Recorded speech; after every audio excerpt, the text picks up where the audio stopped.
Paulo e Estevão, pelo Espírito Emmanuel, psicografia Francisco Cândido Xavier. Segunda parte, capítulo 9, parte 4. São estes, a meu ver, os mais infelizes. A segunda é a que conhecemos nos judeus recalcitrantes, que, possuindo um patrimônio precioso do passado, não compreendem a fé sem lutas religiosas, petrificam-se no orgulho de raça e perseveram numa falsa interpretação de Deus. De tal arte, entendemos melhor a palavra do Cristo, que classificou os simples e pacíficos da terra como criaturas bem-aventuradas.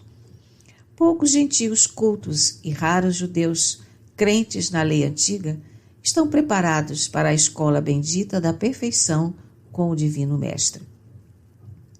Lucas passou a considerar o justo conceito do apóstolo, mas, a esse tempo, as palestras ruidosas e irritantes dos israelitas pareciam o fermento rápido de pugilatos inevitáveis.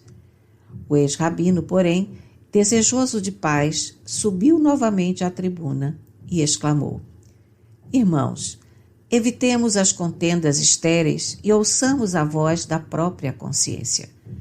Continuai examinando a lei e os profetas, nos quais encontrareis sempre a promessa do Messias que já veio. Desde Moisés, todos os mentores de Israel referiram-se ao Mestre com caracteres de fogo. Não somos culpados da vossa surdez espiritual. Invocando as discussões ferinas de há pouco, recordo a lição de Isaías, quando declara que muitos hão de ver sem enxergar e ouvir sem entender. São os espíritos endurecidos que, agravando as próprias enfermidades, culminam em lutas desesperadoras para que Jesus possa, mais tarde, convertê-los e curá-los com o bálsamo do seu infinito amor. No entanto, podeis estar convictos de que esta mensagem será auspiciosamente recebida pelos gentios simples e infelizes, que são, na verdade, os bem-aventurados de Deus. A declaração franca e veemente do apóstolo caiu na assembleia como um raio, impondo absoluto silêncio. Mas, destoando dos sentimentos da maioria, um velhinho judeu aproximou-se do convertido de Damasco e disse: Reconheço o exato sentido da vossa palavra, mas desejaria pedir-vos que este evangelho continuasse a ser ministrado à nossa gente. Há seguidores de Moisés bem-intencionados que podem aproveitar o ensino de Jesus, enriquecendo-se com os seus valores eternos. O apelo carinhoso e sincero era proferido em tom comovedor. Paulo abraçou o simpatizante da nova doutrina, fundamente sensibilizado, e acrescentou: Este aposento humilde é também vosso.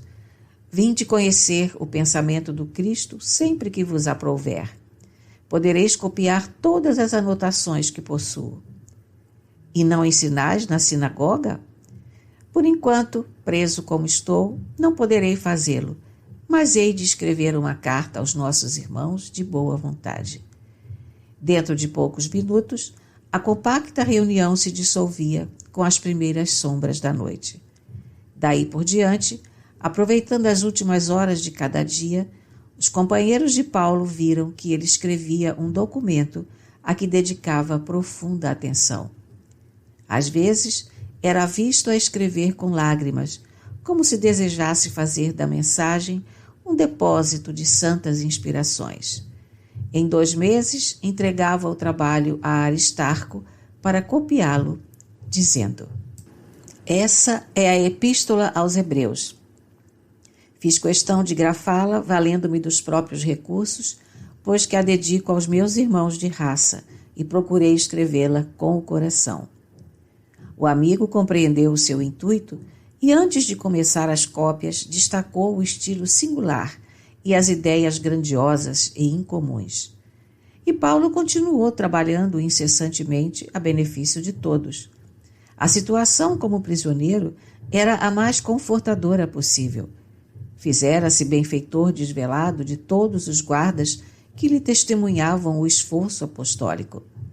A uns aliviara o coração com as alegrias da boa nova. A outros curara moléstias crônicas e dolorosas.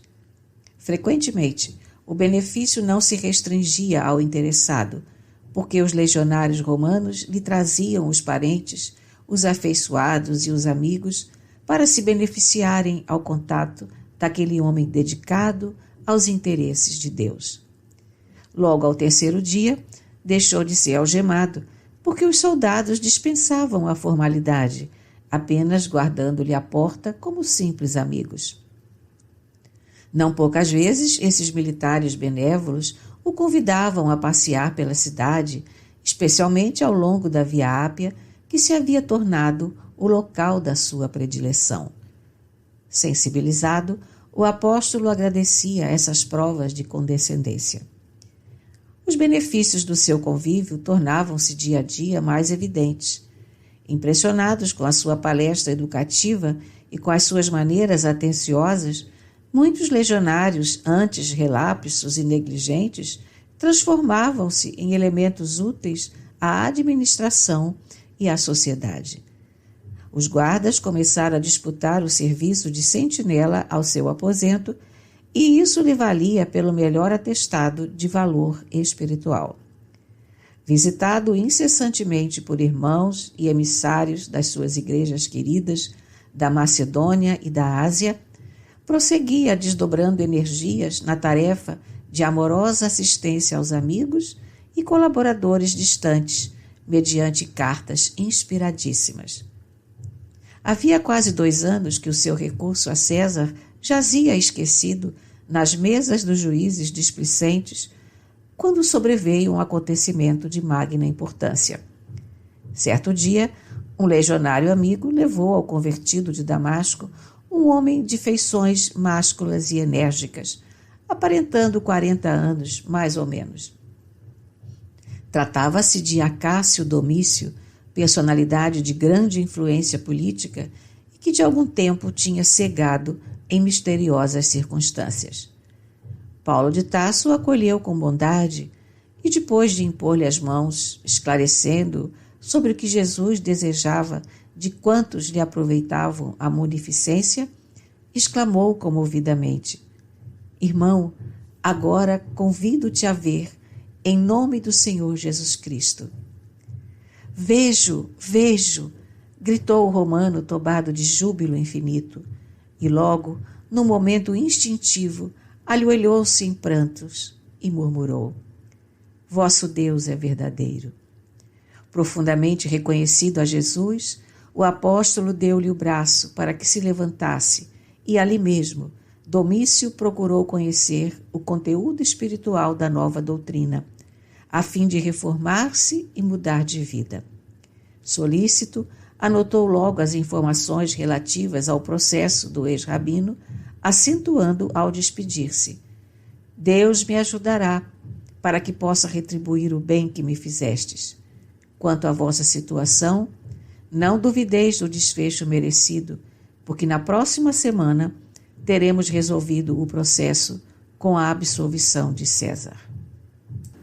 De fato, decorridos 4 dias, o velho servidor do Evangelho foi chamado a depor. De conformidade com as ordens legais, compareceu sozinho perante os juízes, respondendo com admirável presença de espírito às menores arguições que lhe foram desfechadas. Os magistrados patrícios verificaram a inconsistência do libelo, a infantilidade dos argumentos apresentados pelo Sinédrio e, não só atendendo à situação política de Acácio, que empenhara no feito os bons ofícios de que podia dispor, como pela profunda simpatia que a figura do apóstolo despertava, instruíram o processo com os mais nobres pareceres, restituindo-o por intermédio de Domício para o veredito do imperador. O generoso amigo de Paulo regozijou-se com a vitória inicial, convencido da próxima liberdade do seu benfeitor. Sem perda de tempo, mobilizou as melhores amizades, entre as quais contava Popéia Sabina, conseguindo, afinal, a absolvição imperial. Paulo de Tarso recebeu a notícia com votos de reconhecimento a Jesus, mais que ele próprio, rejubilavam-se os amigos que celebraram o acontecimento com expansões memoráveis.